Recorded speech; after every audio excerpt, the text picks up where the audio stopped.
మొన్న రీసెంట్గా మొన్న రీసెంట్గా 5వ తారీఖు అర్ధరాత్రి 8ంటికి ఆయన భార్యకి చెప్పకుండా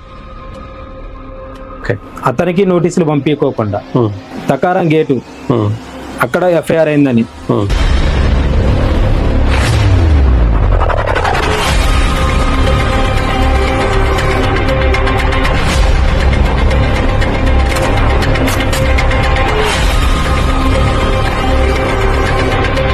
మంది బొట్టు కూడా పెట్టుకుంటుంది. మరి ఒక క్రిస్టియన్ అయ్యి బొట్టు పెట్టుకున్నది నేను ఆడదు. ఎక్కడ చదువుకున్నావు, నీకెక్కడ ఆర్చం చర్చిలో నీకు కొంతమంది ఆ కుటుంబంలో ఒక పెద్ద దిక్కుపోతే ఎట్లుంటది? అంత ఘోరమైన పరిస్థితులు ఉంటే ఆ భార్య కూడా ఎక్కడ పోయారని చెప్పుకోకుంటే పోలీస్ డిపార్ట్మెంట్ ఏమనాలి? నువ్వు నమ్మొద్దు, మా లాయర్ అయినా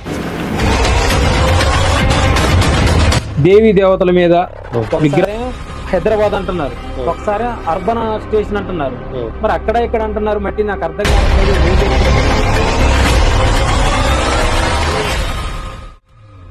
హాయ్ హలో అందరికీ నమస్తే. నేను మీ Srenu and welcome to Srenu TV. గత కొన్ని రోజుల నుండి బాగా వినిపిస్తున్న పేరు ఏదైనా ఉంది అంటే మాత్రం అజయ్ బాబు. అసలు అజయ్ బాబు వాస్తవంగా అసలు పేరు ఎర్రప్ప అండ్ దాని తర్వాత అజయ్ బాబుగా ఆయన పేరు జనాల్లోకి వెలిగిపోతుంది. అయితే ఈ అజయ్ బాబు ప్రస్తావన ఎందుకు బయటకు వస్తుంది ఏంటి అని అంటే, గత కొన్ని రోజుల క్రితము ప్రవీణ్ పగడాల గారు చనిపోయిన తర్వాత నుండి ఆ మర్డర్ అంటే అదొక మర్డరా లేకపోతే యాక్సిడెంటా అని చెప్పేసి దాని మీద ఒక రేంజ్లో స్పందించడం అయితే జరిగింది.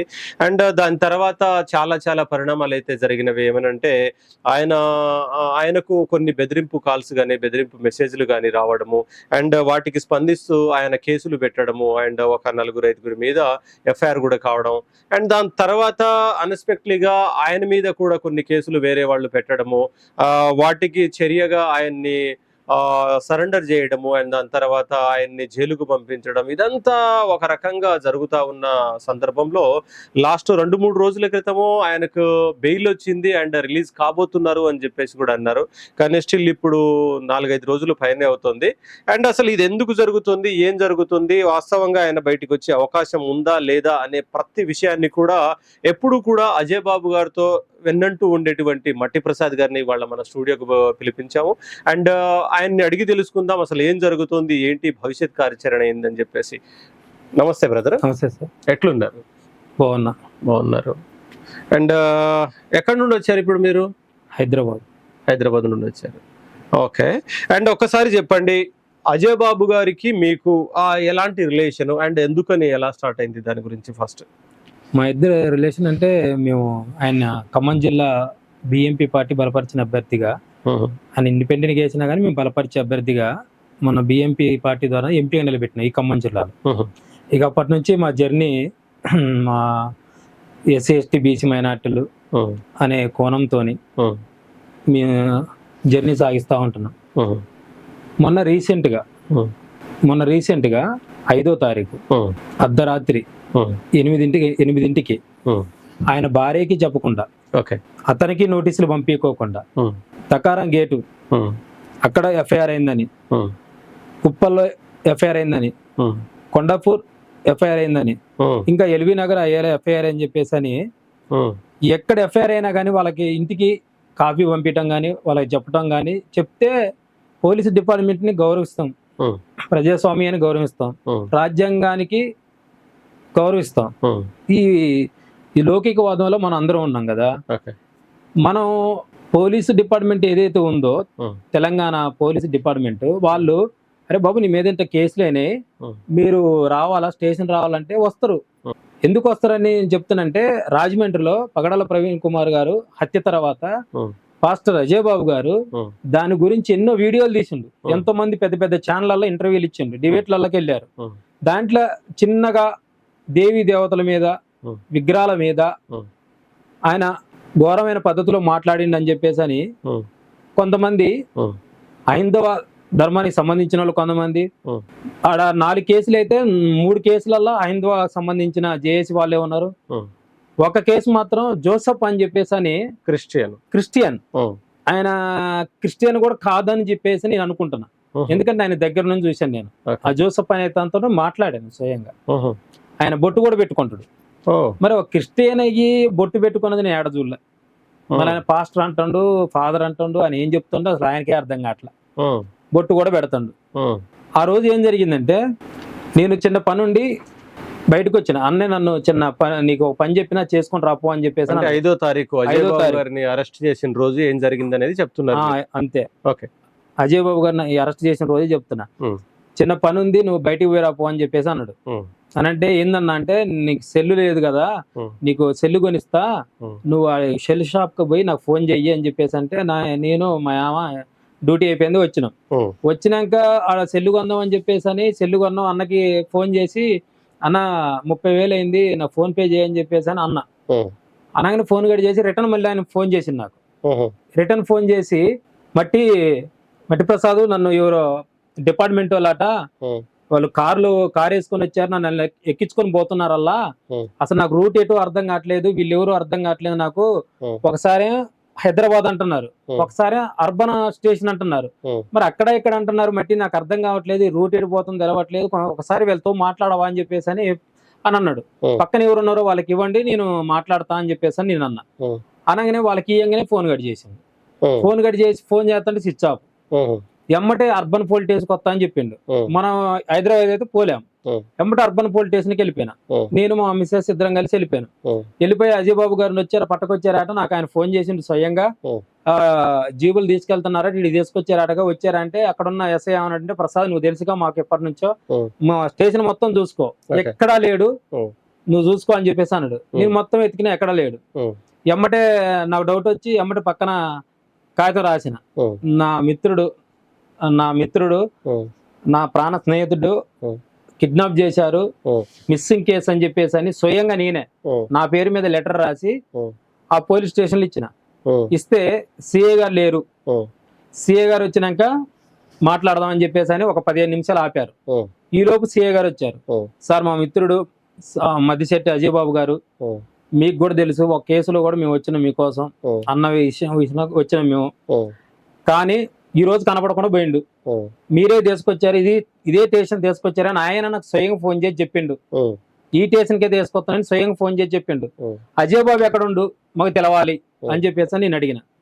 ఎమ్మటే ప్రసాద్ నువ్వు నాకు తెలుసు కదా, అజయ్ బాబు తకరం గేట్ ఆ స్టేషన్ పరిధిలో ఉన్నాడు, మీరు అక్కడికి వెళ్ళండి అని చెప్పేసి అని మన సిఏ గారు చెప్పిండు, అర్బన్ సిఏ గారు చెప్పిండు. చెప్పినాక మాకు నమ్మకం కుదరట్లా, మాట్లాడియాలి కదా అతనితో. ఇప్పుడు ఆయన బ్రతికుండా చచ్చిపోయిందా అనేది మాకు తెలియదు కదా. మేమేమంటున్నాం, రిక్వెస్ట్ గా ఆయన ఎక్కడుండు, ఎడు తీసిపోయారు, నైట్ 8 మీరు ఎడు తీసిపోయారు, అదొక్కటి చెప్పండి మాకు అని చెప్పేసి అని అంటే, వాళ్ళు తీసుకెళ్లారు, మీరు ఆడికి పోండి అంటారు, మేము పోవని చెప్పేసి అని. ఈ లోపు వాళ్ళ 4 అన్నదమ్ములు, వాళ్ళ భార్య మిసెస్ సంబంధించిన వాళ్ళందరూ పోలీస్ స్టేషన్ కాడికి వచ్చారు. వచ్చి ఇక్కడ మా అజయ్ బాబు రావాలని చెప్పేసి అని కొచ్చేపాడ మేము నినాదాలు ఇచ్చినాం.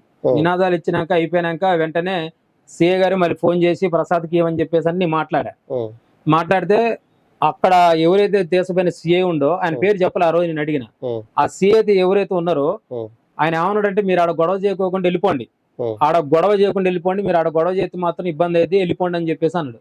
సార్ మీ పేరేంది, ఎక్కడ తీసుకెళ్తున్నారు, ఒకసారి అతను మాట్లాడియండి అని చెప్పేసి అని మన ఖమ్మం వచ్చి దేశపోయిన సిఏతో నేను మాట్లాడితే ఆయన ఏమన్నాడు తెలుసా, ప్రసాద్ నువ్వు దమ్ముంటే ఉదయం 7 గంటలకు వచ్చి నువ్వు అజయ్ బాబుని తీసిపో అన్నాడు, లేకపోతే నీ లాయర్ని పట్టుకొని తీసుకొని రా అన్నాడు.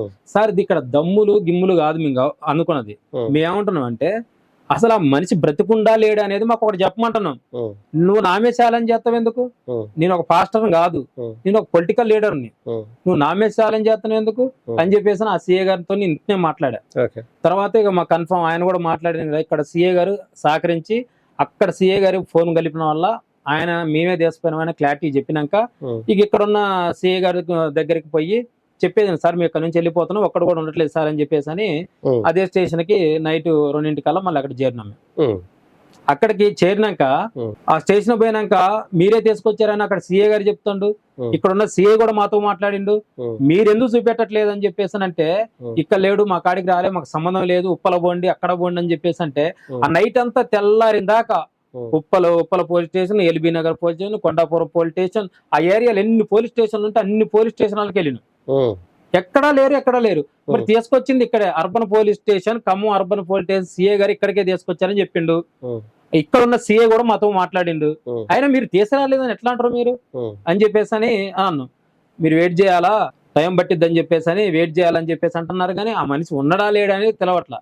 అదే రోజు ఇక చాలా మంది విలేకరులు కానీ ప్రెస్ మీట్ కి సంబంధించిన వాళ్ళందరూ వచ్చారు. అందరితో మాట్లాడి అయిపోయినాక సాయంత్రం 4 గంటలకు, ఆ రోజు ఆదివారం సాయంత్రం 4 గంటలకు కోర్టులు ఉండవు ఆదివారం. జడ్జి గారి ఇంటికి తీసుకుపోయి రిమాండ్ పంపించాలని చెప్పేసి అని వాళ్ళు కాగితం రాసి చెంచలగూడ జైలుకు పంపించారు. అంటే మా బాధ ఏంటంటే 48 గంటల దాకా అజయ్ బాబు గారిని మాకు చూపెట్టలే. అంటే ఒకసారి ఫోన్ అన్ని వినిపియండి, లేకపోతే మనిషినన్నా కనిపియండి, లేకపోతే మాకు వినిపించుకోకుండా ఫోన్ కలుపుకోకుండా ప్రెస్ విలేకరులు ఉన్నారు కదా, పెద్ద మీడియా ఉంది కదా, ఆ మీడియా ముందు ఆయన ఏం చేసిన తప్పు అనేది ఆయన నిలబెట్టి మీడియా ముందు ఆయన చూపెట్టండి, మాకు ఆయన ఏం తప్పు చేసిండు అది మీరు చూపెట్టండి అని చెప్పేసి అట్ట కూడా అడిగినాం. మాకంటే చూపెట్టరు, మీడియా చూపెడితే ప్రపంచం చూస్తుంది. ఆయన కోసం ఎన్ని వేల మంది అటు బిడ్డ, మీరు ఆ రోజు చూసే ఉంటారు సార్, మీరు బిడ్డ సంవత్సరం బిడ్డ నేర్చుకొని భుజం మీద పాలు తాగే బిడ్డ, ఇంకో చిన్న బిడ్డ జాయి, ఆ పిల్ల నేర్చుకొని ఆ తల్లి ఎడుతుంటే ఆవేదన ఎట్టుంటది, ఆ కుటుంబంలో ఒక పెద్ద దిక్కుపోతే ఎట్టుంటది. అంత ఘోరమైన పరిస్థితులు ఉంటే ఆ భార్య కూడా ఎక్కడ పోయారని చెప్పుకోకుంటే పోలీస్ డిపార్ట్మెంట్ మేము ఏమనాలి? సరే మీరు సీక్రెట్ గా అజయ్ బాబుని రక్షించడానికి కోసం మేము అరెస్ట్ చేశారని కొంతమంది అధికారులను కొంతమంది మా వాళ్ళు చెప్పిన వాళ్ళు ఉన్నారు. సరే అజయ్ బాబుని మీరు రక్షిస్తున్నారు, శ్రీరామనవమి రోజు అజయ్ బాబు మీద దాడి జరిగిద్ది. ఎందుకంటే అదే రోజు భద్రాచలం రాముడు కళ్యాణోత్సవానికి రేవంత్ రెడ్డి గారు వస్తున్నారు. RSS సంబంధించిన వాళ్ళు గాని, బీజేపీకి సంబంధించిన వాళ్ళు గాని, హైందవ సంబంధించిన వాళ్ళు గాని అజయ్ బాబు మీద దాడి జరిగిద్ది అని చెప్పేసి కోణంలో అరెస్ట్ చేసిన అని చెప్పేసి అని దాన్ని ఒక తీరు తిప్పారు. ఈలోపు ఫాస్టర్ జోసఫ్ అని చెప్పేసి అని అతను RTVలో లైవ్ ఇస్తాడు. అజయ్ బాబుని అరెస్ట్ చేయించింది నేనే, అజయ్ బాబుని అరెస్ట్ చేయించింది నేనే అని చెప్తాడు.